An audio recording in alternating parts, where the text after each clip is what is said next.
Okay, spot quiz. What component constitutes the largest volume in your house? No, it's not your mother-in-law. It's your insulation. But the fact that most people would never guess the answer to that question just goes to show how little we think about the item that's probably most responsible for keeping us comfortable. But in the R&D labs, they are giving that a lot of thought. And today, we'll show you just one of the ways in which your 21st century home might benefit.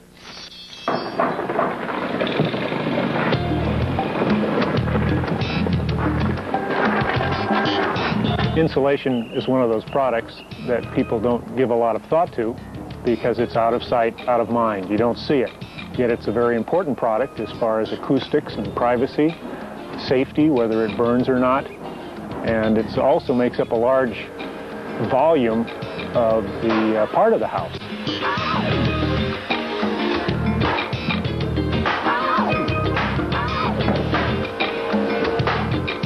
But people like environmental consultant Scott Trimmingham are starting to give some forward thinking to insulation alternatives.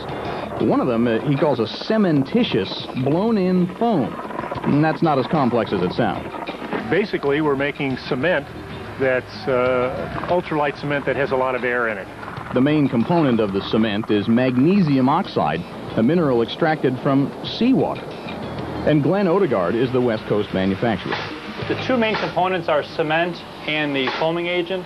The foaming agent mixes with the cement, gives the cement the air bubbles, which is the insulation value, and it creates a foam just with compressed air, so there's no gases or other chemicals added to it other than just the compressed air.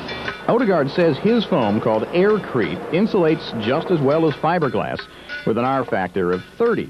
But it's a little better at sneaking into those nooks and crannies. For demonstration purposes, we're adding plexiglass to the front face of the studs.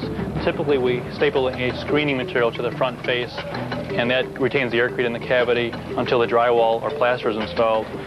One of the important aspects is the fact the way it surrounds around pipes and wires, as demonstrating in that conduit. Bat-type insulation cannot surround pipes as effectively as a foam-type insulation. We also have the ability to go behind existing drywall and drop the hose to the bottom like this and fill a blind cavity, basically, to older homes. Of all the different types of insulation we use today, fiberglass batting is by far the most popular. But all of them can contain potentially life-threatening substances. One of the aspects of insulation is an aspect that we don't think of until we need it, and that's when it's on fire. And that's when it's creating a hazard for us in the house, and that's why people die in a fire situation, is because of smoke inhalation. And also the firefighters who have to come and fight the fire. So what a benefit it is to have a bulk of the material in your house fireproof.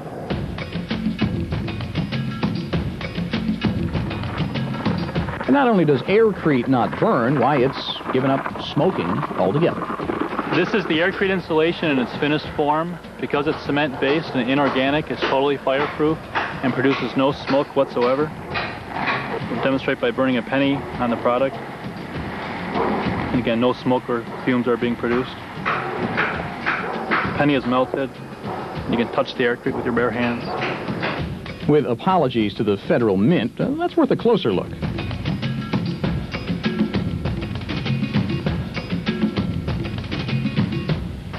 There are some downsides to Aircrete in that you can't just go down to the local hardware store and install it yourself. And you may have to save some of those pennies to pay for it.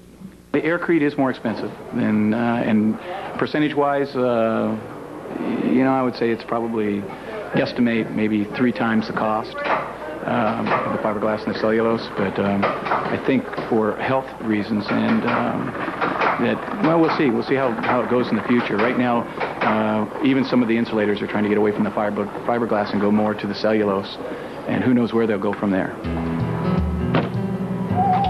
So even though Aircrete is more expensive today, it may turn out to be an important component of tomorrow's healthy house.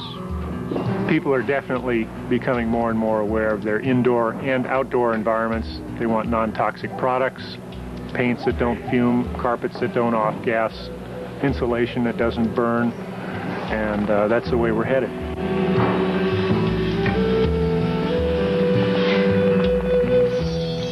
Well, we've looked here at one of several companies around the country making some form of cementitious foam, which is finding a new niche now as sound baffling.